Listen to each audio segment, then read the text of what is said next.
My name is Maddie at Books with Maddie, and today I'm going to be showing you how I organize my bookshelf. I've gotten a couple requests recently to do a bookshelf tour. I can do a full bookshelf tour if you'd like. I haven't watched a lot of bookshelf tours, so I don't know exactly how they usually work. The ones that I've seen are like people go through every single shelf and pull out every single book and tell you the title of every single book that they have.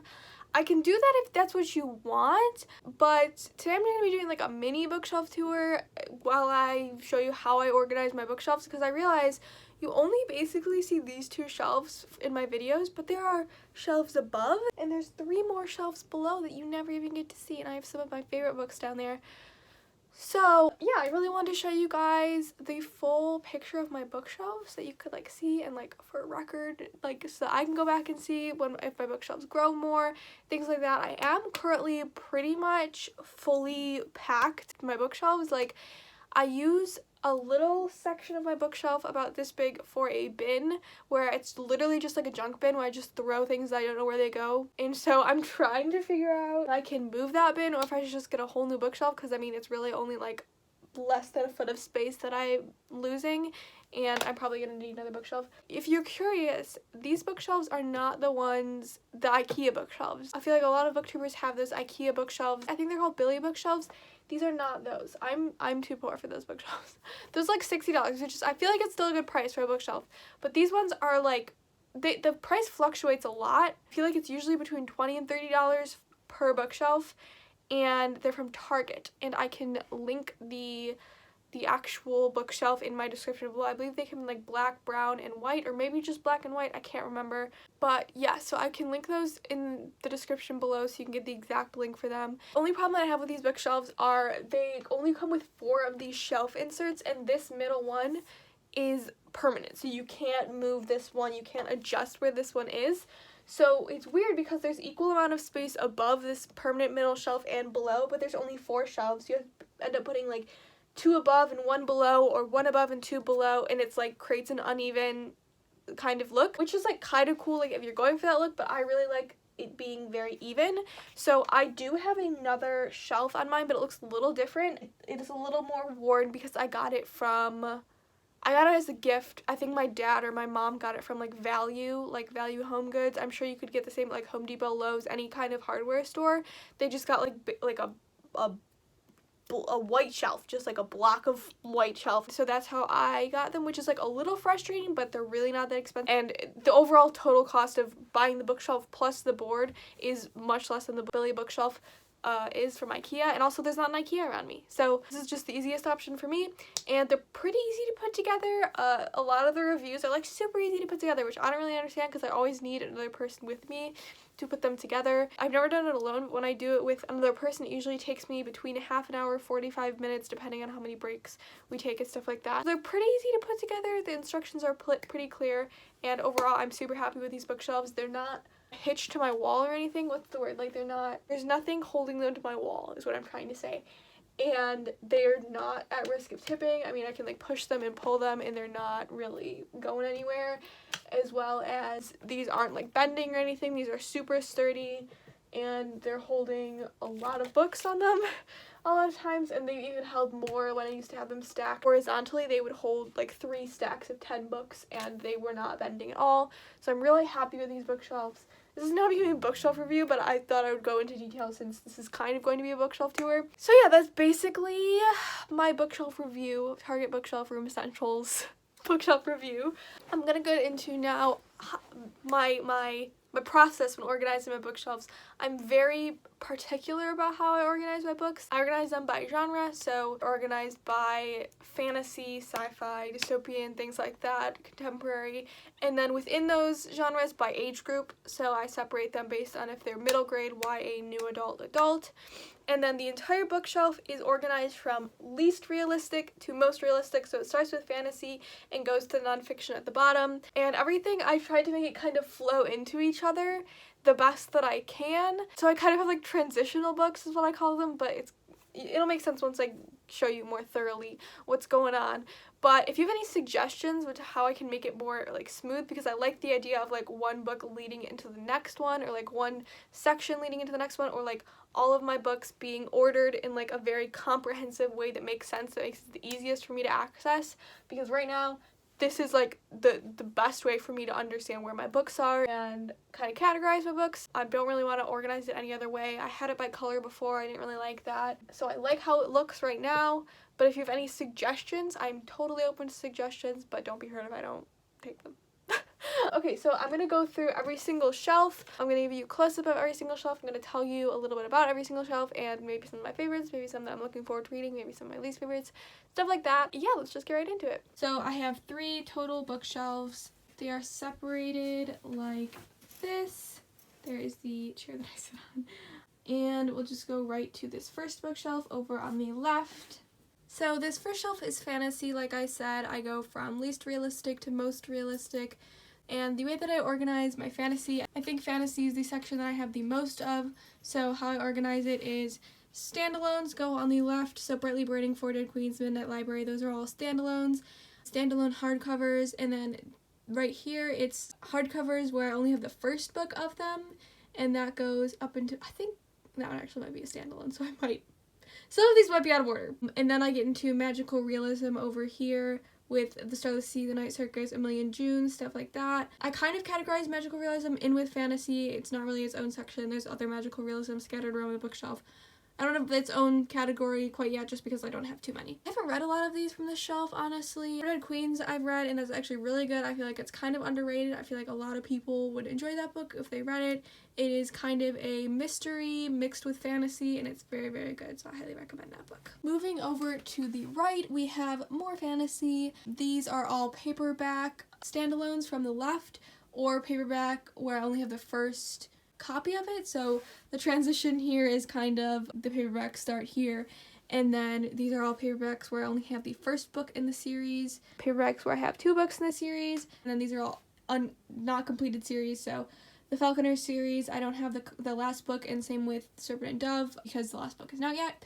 Then we go into completed series and duologies. So we have Cruel Prince completed series, the Verity trilogy by Victoria Schwab, and then I know that this is a not completed series, so it should be over there, but it's with the rest of my Cassandra Clare.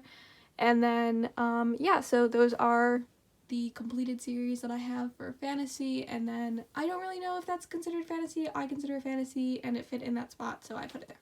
Okay, hopefully it'll be less shaky. I had to hold my camera up because my tripod didn't go that tall for the first row, but now I'm able to set it down for this second row of shelves, and this is probably my favorite shelf that I have. This is my Leigh Bardugo shelf. I know that it's not like all Leigh Bardugo. There's 4 books that aren't. It's all Leigh Bardugo that I have and all the Leigh Bardugo that she's written, besides like the journal, moon journal thing that she wrote. So yeah, we just have the rest of my fantasy over here. The Caraval trilogy by Stephanie Garber, and then this book is Lore by Alexandra Bracken, the Fairy Loot edition. And the rest of the books on this shelf are all Leigh Bardugo, and I love them all. I highly recommend them all, and there is a little bit of room to grow, so the next book that she comes out with, which will hopefully be the sequel to Ninth House, will fit in there no problem.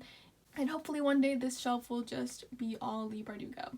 Okay, next my transition book is Wonder Woman by Leigh Bardugo, which is not on that shelf just because it's not part of her typical books. Like, she's not going to be adding on to that, and it's not really part of her known series like the Grishaverse or Ninth House, because the rest of that series is written by different authors. So I put that right next to the Leigh Bardugo shelf, and it transfers the bookshelf into Sci-Fi. So we get into Marissa Meyer, Marie Lu, Young Elites, and they're all kind of organized similarly. I feel like actually Illumination shouldn't be in that spot. I might have to move that because that looks kind of wonky. I might put that next to Wonder Woman, in between Wonder Woman and Renegades. But yeah, so these are all incomplete series, and then we go into more dystopian, completed series, not completed series. I don't really know at this point. Looking at these, I'm kind of little confused at how I organize this at this point, but it's the best that I can do. I might have to rearrange these now that I'm looking at them, but I kind of like how they look. I'm not too mad at it. And then we go into dystopian. I love this shelf too because The Divergent series and the Hunger Games series look so good next to each other. Like, they're all the same height and they're all hardcover and beautiful. And then I have that one short version of Legend, which is very frustrating. Highly recommend Rebel. Don't hear a lot of people talking about that bad boy. It was one of my favorite books of 2020, and you should totally check it out if you enjoyed Legend. And if you haven't read Legend, read Legend first and then read Rebel. Okay, we are going down to the third row, which is the beginning of kind of more realistic books. So these are all thrillers. We start off with horror on the left and then get more into thrillers. These are kind of organized by age range, so Cuckoo Song and The Lost Causes of Bleak Creek are kind of in between middle grade and YA. And then we get into pure YA with Sadie and We Were Liars, and then more adult with Big Little Lies, The Woman in Cabin 10, Verity, The Wife Between Us, etc. These ones I'm not too worried about the order that they go in because I don't know a lot about them, and I don't know how other people would categorize thrillers. It'd be like sub-genres and things like that people might do, but I don't read a ton of thrillers, so I'm not super worried about how they look. I do have all my Gillian Flynn together though because I love her and I'm super excited to read all of her books. I still have to read Dark Places, and then I will have read her entire, what is like a discography for books, like her entire everything she's written is basically what I'm trying to say, but I keep losing the word that I'm looking for. And yeah, then it goes up into some taller boys. So as you can see, I do have these organized for the most part by hardcover and paperback. I have all these like tall ones together, which I really like the look of. And yeah, that's pretty much it for this shelf. If I had to give you a recommendation for this shelf, I would say The Silent Patient or Gone Girl. Both of those are like super popular, so I don't know if that's a great recommendation, but I loved both of those books so much, and so if you haven't read them, I highly recommend that you do. Okay, moving on to the next shelf, we have one more thriller with The Night Film by Marisha Puzzle, which I have not read yet, but I'm very excited to. And then we get into contemporaries. These are mostly YA, although I'm not sure that The Girls of Riyadh is actually YA now that I'm looking at it. But yeah, so we start off with YA just contemporary, and then it goes into YA romance, and then kind of new adult romance. These are some books that I didn't really enjoy, to be honest, because these are the ones that it took for me to realize that I don't really like YA contemporary or YA romance. But if I had to recommend you a book off of this, I would say Girls of Riyadh 100% is an amazing book, and I actually really enjoyed that one. That's probably one of my favorites out of this shelf. And then Red, White, and Royal Blue by Casey McQuiston obviously is a phenomenal book, and I highly recommend it if you haven't read it yet. Yeah, that's pretty much it for this shelf. It transitions from YA to new adult, and then it continues with new adult and the next shelf. Okay, so this is new adult with Beautiful Disaster by Jamie McGuire on the left, but then it's pretty much pure adult romance up unto The Death and Life of Charlie St. Cloud, which I'm a little confused now that I'm looking at this, how I organized this. Because a couple of these are YA for sure, so why are they over here?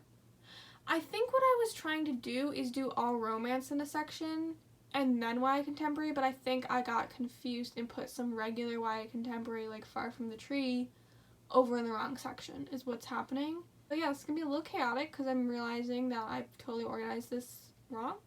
But either way, this is straight contemporary now that I'm realizing what I was trying to do. So this is The Death and... okay, so here's, I feel like, where I could use some advice or suggestions. I feel like the transition from adult romance to YA contemporary is like a little weird. I'm wondering how I could do that more smoothly. I'm not really sure. Let me know what you think. But then it goes from these kind of hard-hitting YA contemporaries into adult contemporaries, which I'm getting kind of more into, but I don't really like adult contemporary either. I just don't really like contemporaries. But yeah, if I had to recommend you two from this shelf, I'm going to give you two recommendations right now, and they are Beach Read by Emily Henry, a phenomenal adult romance. It's the words I'm looking for. Although also Talia Hibbert right here. So my favorite authors right there. And then the other one I'd recommend is Here's the Beehive, which I've been talking a lot recently about on my channel, and I read last November, and I absolutely loved it. By Sarah Crossan, really good book that makes you think a lot about a lot of things, and I highly recommend it. Towards the end here, we get into some more of it, like modern classics is kind of the word that I'm looking for, but not quite classics, just kind of more, not really contemporary, just kind of general and literary fiction is kind of what's happening towards the end here with The Vegetarian, and then we get more into that as we go to the next shelf. Okay, I'm like squatting on my floor now. But this is what I was talking about, more modern classics, and literary fiction is kind of how I would define this shelf. Most of these books are books that I had to read for school, and other kind of literary fiction books that I picked up on my own accord. If you hear kind of jingling, it's my doggy. He's licking my hand right now. Yeah, these are not really organized in any kind of comprehensive way. It kind of makes sense to me, but I can't really describe it to anybody else how these are organized. If I had to recommend you some books from this shelf, this bad boy right here, Bastard Out of Carolina by Dorothy Allison, a really, really phenomenal book that talks about class and gender and race in a really, really moving and impactful way, and I highly, highly recommend it. Yeah, that's pretty much it for this shelf. Alright, moving on. I have arrived at some of my favorite books ever. Historical fiction is where we are currently at. The Goldfinch is left over from the previous shelf with literary fiction and stuff like that, so that is why it's on this shelf. But the rest of it is totally historical fiction, and some of my most anticipated reads, some of my favorite reads, and something I'm most proud of in my historical fiction collection is they are all sorted by date, so they're all in chronological order.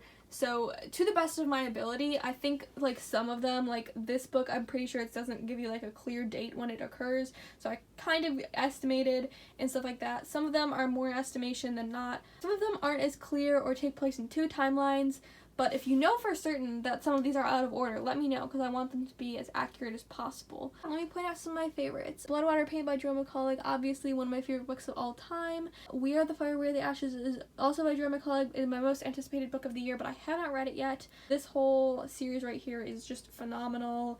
The Stalking Jack the Ripper series by Carrie Maniscalco. Haven't finished yet, but it is just such a fun and phenomenal series. I'm really excited to keep going with it. And so yeah, basically reference this shelf for all of my favorite books. My favorite books part 2. So this is just a continuation of historical fiction, and these are even more of my favorite books. I literally do not see a book on here that I don't like. Pointing out some of my favorites, The Summer Before the War by Helen Simonson is just one of those peaceful and pure atmospheric books that I've ever read. Lovely War by Julie Berry, obviously, literally my brand, my favorite book of all time. Some other ones, The Nightingale by Kristen Hanna, one of the most moving and emotional books that I've ever read. Salt of the Sea, a really easy read but super impactful. And The Seven Husbands of Evelyn Hugo, another one of my favorite books of all time. Let me know which one I should read next off of this shelf that I haven't read if you have any recommendations. I feel like most people are probably going to say All the Light We Cannot See, which is just, it's an absolute tragedy that I have not read that book yet, because I know it's one of like the historical fiction classics. So I will get to that very soon. I feel like my camera work is not top notch today, but that's okay. So moving on, I'm fully on the ground now. My knees are suffering, but we have arrived at the last of the historical fiction. Some books I'm currently reading: Stephen King, 11/22/63. Daisy Jones and the Six, one of my favorites. The Kite Runner, a book that I bought because of 12 Months, 12 Friends that I really want to read. And we get into plays. So these are all plays. We have some Shakespeare, we have some Greek stuff, we have some modern stuff, Angels in America, Oleana, and then we get straight into classics. We got Little Women, a book that I have not read, but is my favorite movie of all time. My dog has arrived. Alright, so my dog is refusing to be on the camera, even though this is like right at her level. I'm gonna get you some dog content today, I swear. We're right at the correct level. Okay, moving on, we have Frankenstein and Jane Eyre, two of my favorite classics of all time. We have an obnoxious number of Jane Eyre copies that I don't need. And then we move on to some Wuthering Heights, some Virginia Woolf, more Virginia Woolf, Sylvia Plath, Kate Chopin. We have these like Oxford collections, which I really like the look of, but some of them are much more used than other ones. I bought pretty much all of these used, I think. And this one is like significantly more yellow, which is just kind of horrible to look at, and I don't really want to touch it. But I had to read that for class. And then we just have like more classics. And then the classics, this transitional space here is one that I worked on for a really long time. So let's see if it makes sense to me explaining it. Okay, so basically we transfer classics into short stories with Flannery O'Connor, because Flannery O'Connor, although she is racist, I had to read her for class, and she has this collection of short stories called A Good Man Is Hard to Find, and so we go into more short story collections. We have some Chimamanda Ngozi Adichie, Carmen Maria Machado, Roxane Gay. This book is the perfect transitional book. When you ask me where I'm going, where is that what it's called? Yeah. By, oh, I hear a dog. Corbin! Dog content! This is Corbin, my boy, my main man. He's giving me an allergic reaction today. If I sound extra stuffy, it is because he's been rolling in some kind of grass outside and giving me an allergic reaction. I feel like this is crooked. Is it looking crooked to anybody else? I feel like this is super crooked, but I'm really unsure how to fix that problem. Okay, so then this book is a poetry collection with a short story in the middle of it. So it is with short stories, but also then it transitions us into poetry. These are books on writing poetry that I had to use for my poetry writing class. And then these are essay collections. So David Foster Wallace, David McCullough. This is a anthology, and this is, I think, also an anthology, but also essays. This is some more essay collections over here. Corbin's jumping around. Don't bark at me, please. I'm trying to, Corbin, I'm trying to film. Please don't bark at me. Please no. Okay, so we have the completion of my essay collection over here, and then we get into nonfiction. So these are memoirs and things like that. This is like all of my gender studies books, kind of. And then it's memoirs. Okay, sorry. So these are gender studies books, and then some other nonfiction, and then I'm honestly looking at this and I don't even remember how I sorted this. There definitely is a definitive memoir section here, and then it goes into other nonfiction, some graphic novels, Persepolis, and Fun Home, and then these are like biographies or something. I'm not really sure. I think this is a memoir, so I'm not quite sure why it's over here instead of with the rest of the memoirs. These are nonfiction. Really excited to read Catch and Kill. Just bought that. And yeah, that's pretty much this section. Okay, we are fully on the ground at this point. This is definitely a mess, and there's definitely a book missing here. But I don't know what book is missing. I literally cannot even fathom why I would have taken a book out from this section. I know exactly what book it is. It's Lily Singh's book. Okay, so I'm super uncertain where that book might have gone because there's absolutely no reason I should have touched that book. Okay, so this is the completion of my nonfiction section, and then these are YouTuber books. When I was like in middle school, and it was cool to like YouTubers and buy YouTuber books, and I bought a bunch. I never read them. And then we have some English books here. This is about writing. This is a dictionary. This is a book for class. Then we have Warriors. Guys, remember Warriors? Literally such a absolutely solid book series. Need to buy the rest of them, need to reread them. Still one of my favorite series of all time. I stand by it. Absolutely such a phenomenal series. I love these cats, and I don't even like cats that much in real life. Absolutely phenomenal. Highly recommend. If you haven't read the Warriors series, I don't care what age you are, read them. They are necessary to our existence. Moving on, we're going to get through this section pretty quickly because I'm kind of ashamed to have this many Harry Potter books. I kind of was collecting them before I realized what a trashy person J.K. Rowling was. You know, the series is what it is, and that's pretty much all I'm going to say. This is the junk bin I was talking about. It has like a bunch of junk in it, and I just don't even know what's in there. I'm too scared to look. But then on the side here, we have a bunch of nonfiction, and they're basically just textbooks. There's a Bible. Here is some political science and history and gender studies. Nonfiction books, that is a children's picture book by Barack Obama, and then there's a bunch of magazines. Yeah. Oh, there's Sasha. That is my other dog. Her name is Sasha. She just literally welcomed herself into this shoot right now. Okay, that is the end of this bookshelf tour situation. That felt like I was giving you a tour of my bookshelves. Does that count? Do you want me to go through every single book? I will do that if you want me to, but if this is sufficient, I'm gonna call this my bookshelf tour.